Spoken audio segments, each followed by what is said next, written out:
Damien Moreau marchait d'un pas rapide à travers l'aéroport international de Roissy-Charles de Gaulle, ses chaussures frappant le sol avec une régularité rythmée qui trahissait sa concentration. Il ajusta les bretelles du porte-bébé qui maintenait sa fille de 6 mois, Emma, contre son torse. Le bruit des foules autour de lui, l'effervescence des annonces, tout semblait lointain, presque comme si un voile invisible l'entourait. Il n'entendait plus que le léger souffle de sa fille, bercé par les battements de son cœur, et le parfum délicat de sa peau douce.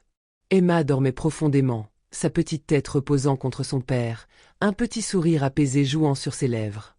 Damien se sentait étrangement serein, comme s'il portait dans ses bras non seulement sa fille, mais aussi une part de lui qu'il était fier de partager. Aujourd'hui, c'était un jour spécial. Il avait traversé des années de travail, d'efforts et de sacrifices pour en arriver là, et ce voyage aux Antilles marquait un moment charnière dans sa vie. Non seulement il allait revoir sa famille après des mois de séparation, mais il allait leur présenter la prunelle de ses yeux, la chair de sa chair, sa fille. C'était un moment qu'il attendait depuis longtemps, et il avait minutieusement préparé chaque détail du voyage. Des billets déjà confirmés à l'assurance pour Emma, en passant par les documents nécessaires pour prouver leur lien. Rien ne devait échapper à son contrôle. Il était en avance, trop même, et s'attendait à un vol tranquille, sans encombre. En se dirigeant vers la porte d'embarquement, son regard effleura les alentours. L'aéroport, avec son architecture moderne et ses couloirs interminables, semblait comme une sorte de labyrinthe dont il connaissait les codes. Mais malgré sa familiarité avec ces lieux, une petite anxiété persistait.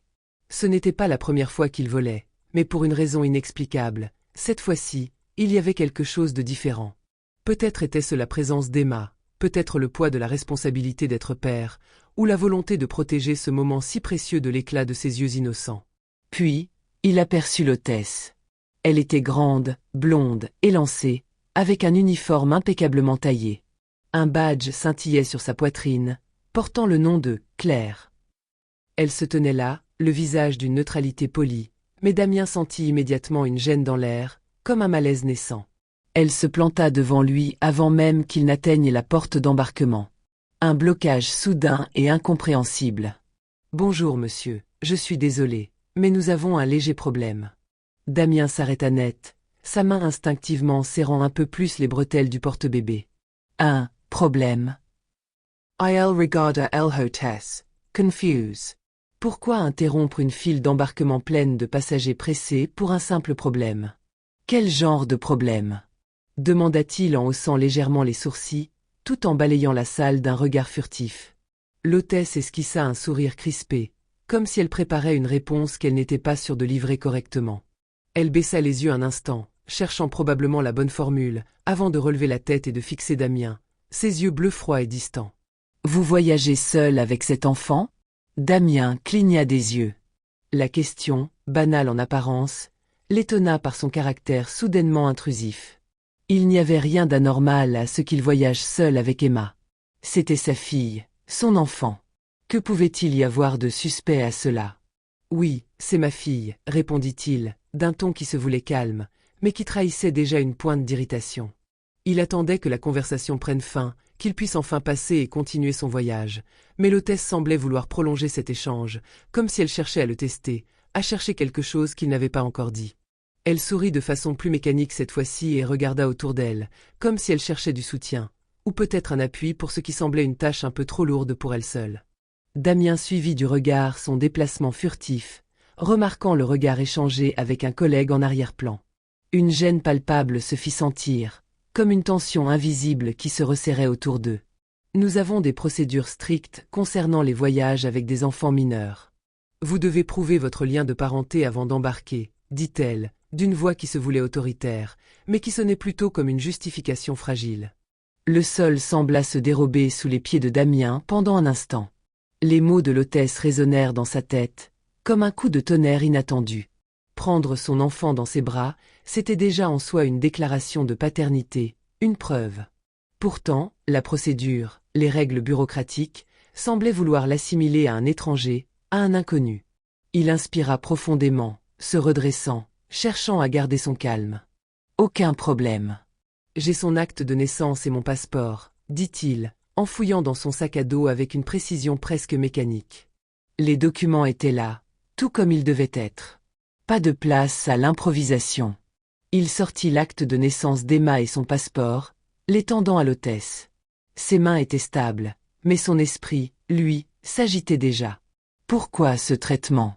Pourquoi lui et pas les autres? Pourquoi avoir à prouver l'évidence? Claire prit les documents sans un mot, les scrutant d'un œil expert, mais Damien remarqua la lenteur avec laquelle elle les observa. Comme si, au-delà des papiers, elle cherchait quelque chose d'autre, quelque chose qu'il n'avait pas. Une trace, une hésitation, un regard de travers. Elle releva les yeux vers lui, et, pendant un instant, leurs regards se croisèrent. Un instant, s'il vous plaît. Claire tourna les talons, ses talons claquant sèchement sur le sol carrelé, et alla parler à une collègue postée à quelques mètres de là. Damien la suivit du regard, son cœur battant un peu plus vite. De là où il était, il ne pouvait pas entendre leur conversation, mais il voyait leurs expressions, les légers mouvements de tête, les coups d'œil furtifs vers lui. Sans me croire SE Contractor. Il connaissait cette scène.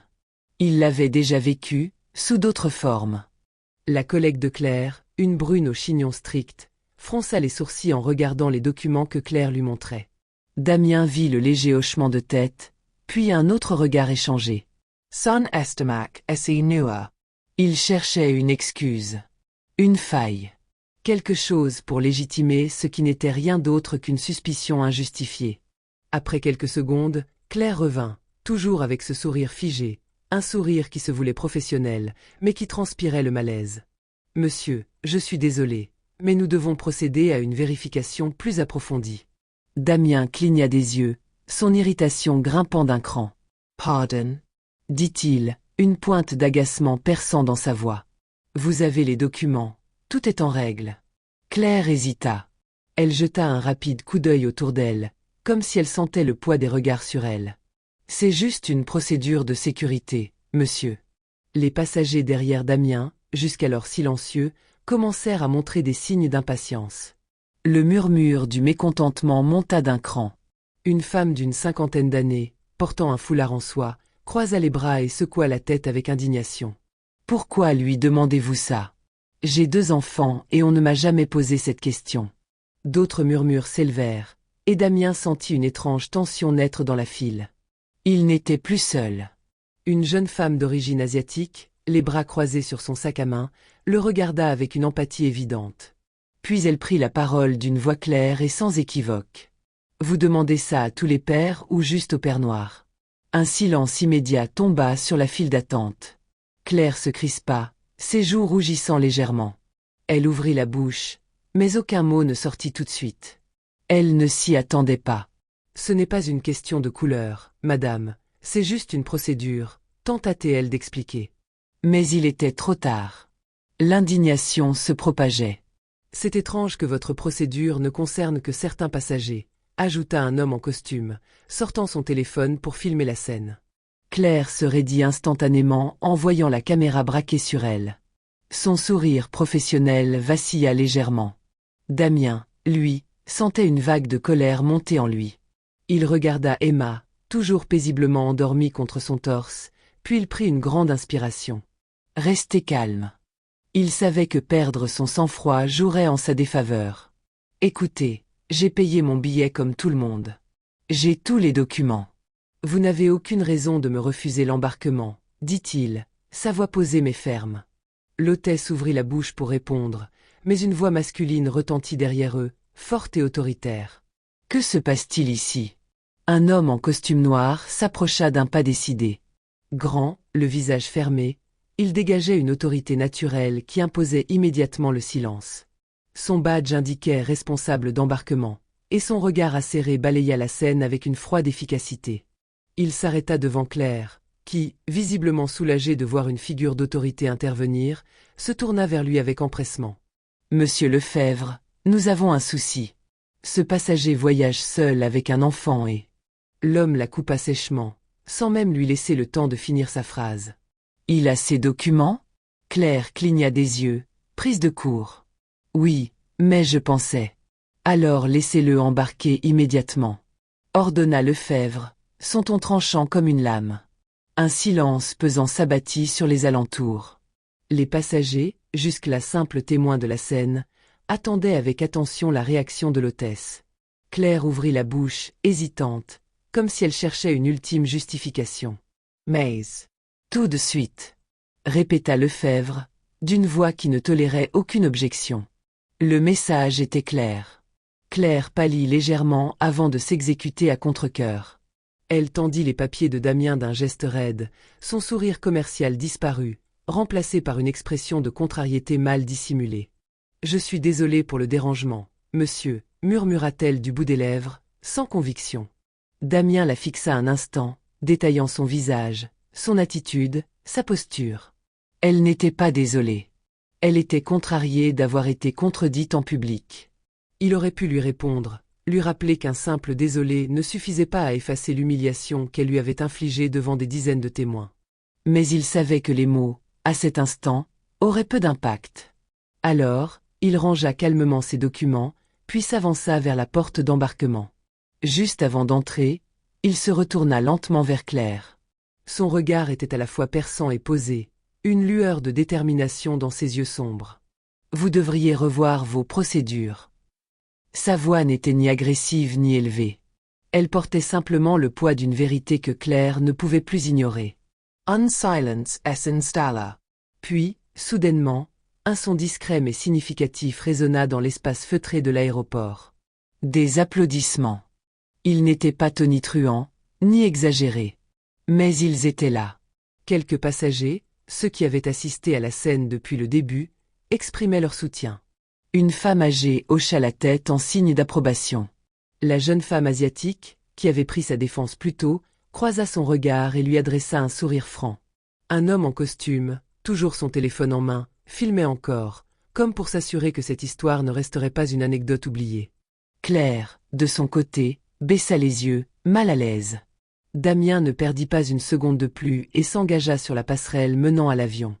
Lorsqu'il atteignit son siège, il sentit son cœur battre encore sous l'effet de l'adrénaline et de la colère contenue. Il s'installa, prenant une grande inspiration, puis baissa les yeux vers Emma.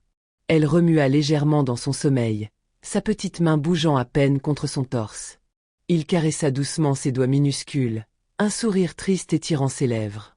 Aujourd'hui, il avait dû se battre pour elle. Demain, il espérait qu'elle n'aurait pas à se battre pour exister.